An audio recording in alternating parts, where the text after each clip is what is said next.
Assalamualaikum warahmatullahi wabarakatuh.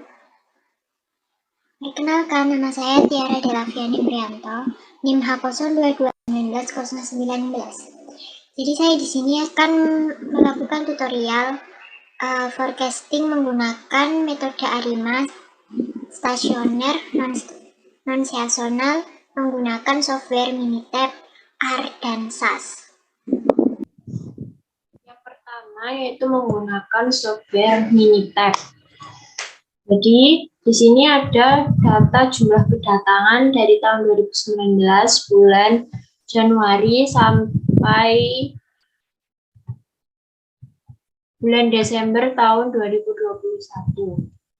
Nah, langkah pertama yaitu kita cek dulu plot data time series-nya. Caranya start, kemudian time series, kemudian time series plot. Kita pilih yang simple. Nah, kita masukkan variabelnya, yaitu jumlah kedatangan. Kemudian time scale-nya kita pilih yang kalender. Karena ini merupakan bulanan dan tahun, maka kita pilih yang month year, kemudian diisi month-nya bulan pertama atau Januari tahun 2019. Data increment-nya diisi 1, kemudian Oke. Nah, di sini sudah dapat plot time series-nya. Kita munculkan dulu labelnya, label bulan.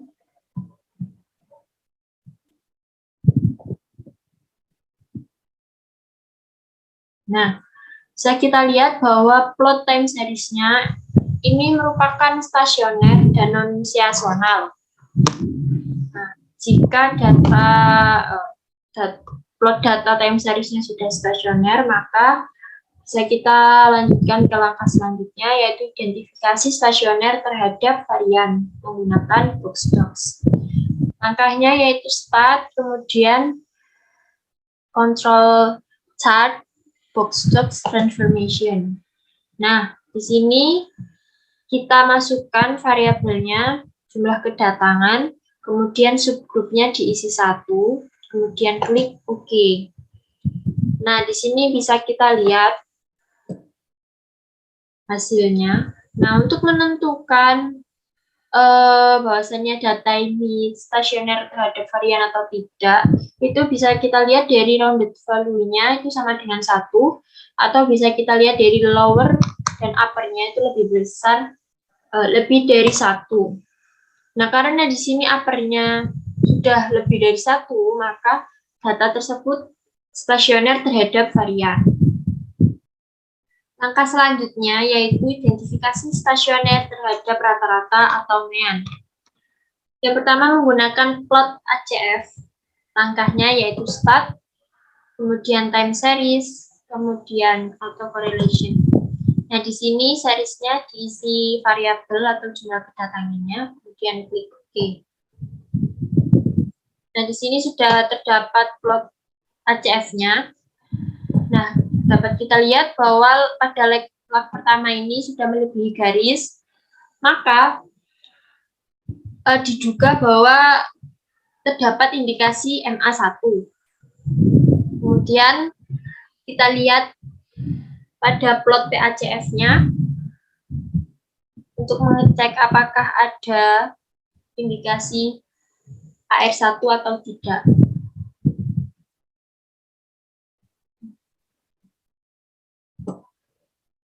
Nah, pada plot PACF ini, karena leg pertamanya sudah melebihi garis, maka diduga terdapat indikasi AR1. Nah, karena pada data terdapat indikasi AR1 dan MA1, maka diduga terdapat ada 3 model. Yang pertama yaitu AR1 dengan model 100, kemudian MA1 dengan model 001, dan ARMA dengan model 101. Langkah selanjutnya yaitu kita perlu cek residual terhadap 3 model tadi yang kita dapatkan, AR1, MA1, dan ARMA. Itu dicek apakah white noise dan berdistribusi normal atau tidak. Yang pertama yaitu kita cek residual terhadap AR1-nya. Caranya klik start, kemudian time series, kemudian ARIMA. Nah, untuk AR1 itu modelnya 100. Oke. Nah, bisa kita lihat di sini bahwa p-value-nya lebih dari alpha, maka model ini dikatakan white noise. Kemudian kita perlu cek juga apakah distribusi normal atau tidak.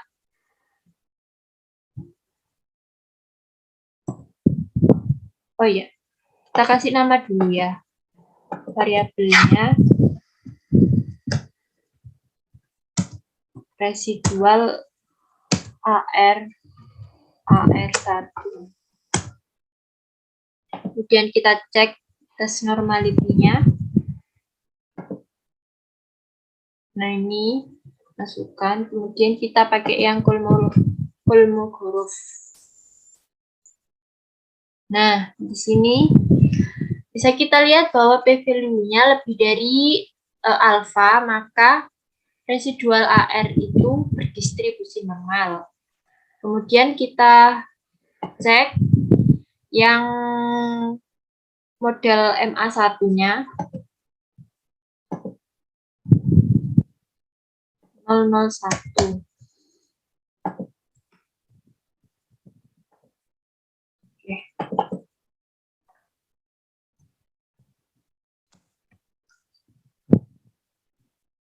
Nah, di sini p-value-nya juga lebih dari alpha, maka bisa dikatakan bahwa residual MA1 itu white noise. Kemudian kita cek kenormalan datanya.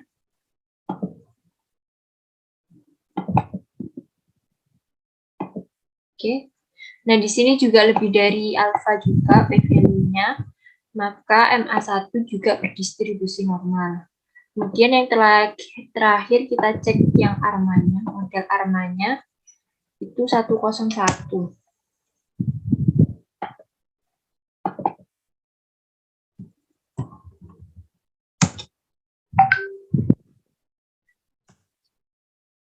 Nah, di sini kita lihat apakah p-value-nya lebih dari alpha. Nah, di sini p-value-nya lebih dari alpha, maka model ARMA juga dikatakan white noise. Kemudian kita cek juga normality test-nya. Nah, di sini juga dia berdistribusi normal ya, karena p-value-nya lebih dari alpha. Nah, karena ketiga model tersebut berdistribusi normal dan white noise, maka kita perlu menentukan model yang terbaiknya. Nah, untuk menentukan model terbaiknya, bisa kita lihat dari nilai error-nya atau MS-nya ini. Untuk yang AR, MS-nya ada 158185. Kemudian untuk MA satunya 164543. Kemudian untuk yang ARMA 162793. Nah, dari ketiga model, nilai error yang paling kecil adalah yang AR1, maka kita menggunakan model AR1. Nah, karena model terbaiknya terdapat pada AR1, maka kita menggunakan model AR1 untuk forecasting-nya.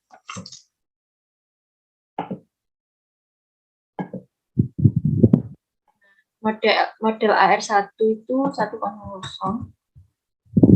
Kemudian forecast-nya 12, karena kita akan meramalkan selama 12 bulan ke depan. Kemudian originnya 36 data. Forecast-nya kita taruh di kolom C7. Oke, kemudian oke.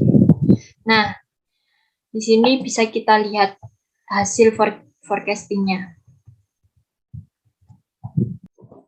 Yang kedua yaitu kita menggunakan software R. Langkah pertama yaitu kita perlu menginstal package-nya. Di sini ada beberapa package yang perlu diinstal. Kemudian setelah menginstal package, kita panggil datanya, kita tampilkan datanya. Nah, di sini saya menggunakan data yang sama seperti pada Minitab tadi. Kemudian setelah itu kita tampilkan plot time series-nya. Nah, di sini bisa kita lihat bahwa plot time series-nya itu menunjukkan bahwa data tersebut stasioner dan non-seasonal. Kemudian setelah itu kita cek stasionaritas terhadap varians menggunakan box jobs. Nah, di sini kalau pada software R itu langsung muncul nilainya. Di sini didapatkan nilai 0,752028. Kemudian selanjutnya kita transformasikan datanya. Nah, setelah ditransformasi, kita cek stasionaritas terhadap nian. Nah, di sini menggunakan ADF untuk mengecek stasionaritasnya. Nah, pada p-value-nya ini sudah lebih dari alfa. Berarti dapat dikatakan bahwa data tersebut stasioner terhadap nian. Nah, karena sudah stasioner, maka tidak perlu dilakukan differencing.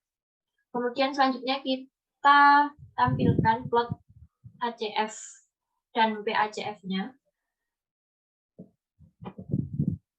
Nah, di sini sudah ada plot ACF dan PACF-nya. Dapat kita lihat pada plot ACF dan PACF ini, log pertama, di log pertama itu sudah melebihi garis batasnya, berarti dapat dikatakan bahwa data tersebut bisa saja menggunakan 3 model. Yang pertama yaitu AR1 100, kemudian MA1 001 dan ARMA 101.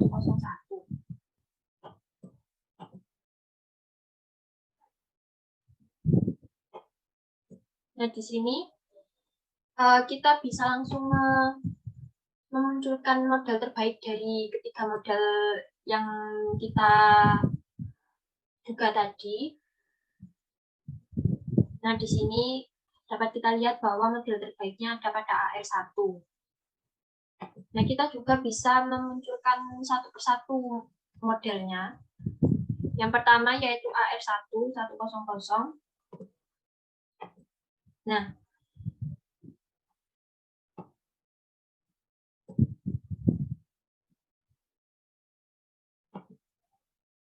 di sini ada nilai estimasinya, kemudian standar error dan p-value-nya.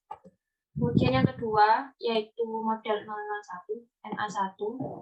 Sini nilai estimasi, standar error dan p-value. Kemudian model yang terakhir yaitu ARMA 101. Nah, di sini sudah kita dapatkan nilai estimasi, standar error dan p-value-nya. Kemudian kita cari model terbaiknya dari ketiga model tersebut. Nah, di sini dari nilai AIJ-nya dapat kita ketahui bahwa nilai terkecil dari nilai AIJ itu terdapat pada model AS1. Berarti model terbaiknya terdapat pada model AR1, sehingga kita menggunakan model AR1 untuk forecasting. Kemudian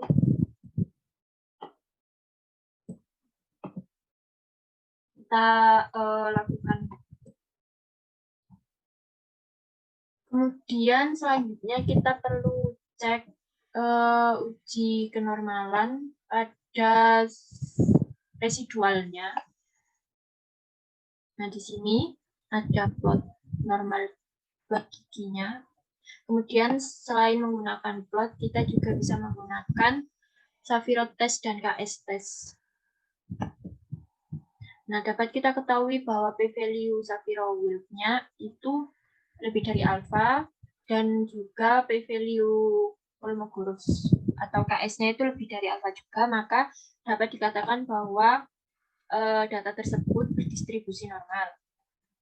Kemudian selanjutnya kita cek apakah data tersebut white noise. Nah, di sini dapat kita lihat bahwa p-value-nya itu sama dengan lebih dari alfa, maka data tersebut dapat dikatakan white noise. Nah, setelah itu kita bisa langsung melakukan forecasting pada model ARMA 1-nya. Nah, di sini kita sudah mendapatkan hasil dari forecastingnya. Hasilnya tidak jauh beda pada yang di Minitab tadi. Kemudian kita tampilkan plotnya, plot forecastingnya. Nah, di sini untuk yang hijau ini merupakan data aktualnya, kemudian yang biru ini merupakan data yang telah kita ramalkan, data forecastingnya. Kemudian yang ketiga kita menggunakan software SAS. Nah, di sini sudah kita inputkan datanya. Dan datanya masih sama seperti yang di Minitab dan R tadi. Kemudian setelah itu, nah, karena tidak melakukan referencing, tidak ada referensi, maka ditulis 0. Karena tadi sudah didapatkan bahwa model terbaik pada AR1, sehingga kita gunakan AR1, kemudian lead 12 untuk meramalkan selama 12 bulan ke depan. Kemudian selanjutnya itu datanya yang kita gunakan, jumlah kedatangannya. Lalu setelah itu kita run.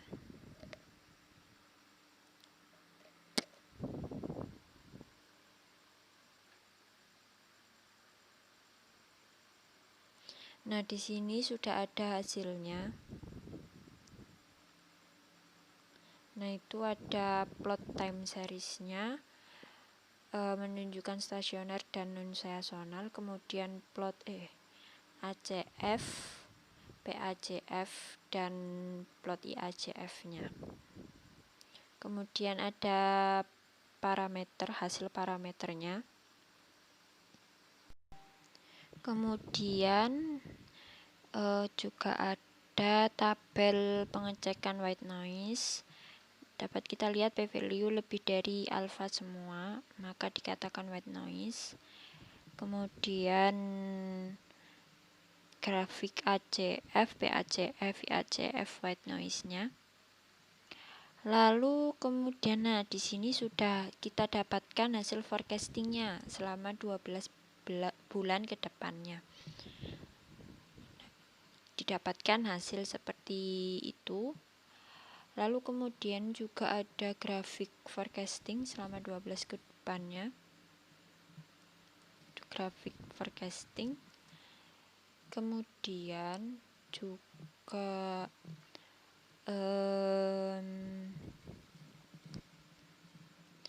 ada ini tes normality-nya juga dari beberapa jenis uji tes normalitas. Kita menggunakan yang KS seperti biasanya.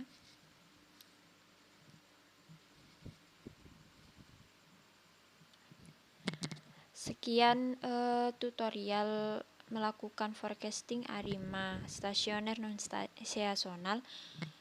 Kurang lebihnya mohon maaf. Wassalamualaikum warahmatullahi wabarakatuh.